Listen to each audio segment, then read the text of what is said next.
அதிமுக பொதுச் செயலர் பழனிசாமி மத்திய உள்துறை அமைச்சர் அமித்ஷாவை டெல்லியில் சமீபத்தில் சந்தித்தார். ஈரான் போர் பதற்றத்தால் பாதுகாப்பான அமைச்சரவை கூட்டம் தினமும் நடக்கிறது.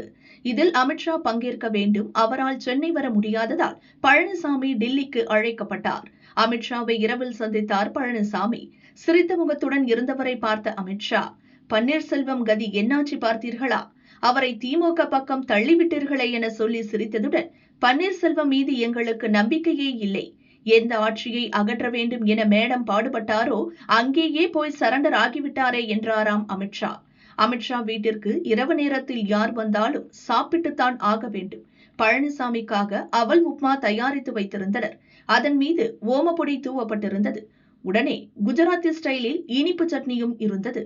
சாப்பிடுங்கள் என்றதும், நான் ஏற்கனவே சாப்பிட்டு விட்டேன் என்றாராம் பழனிசாமி. அவல் உடம்பிற்கு நல்லது என அமித்ஷா சொல்ல பழனிசாமி சிறிது சாப்பிட்டாராம். பின் இருவரும் தனியாக நெடுநேரம் பேசினர்.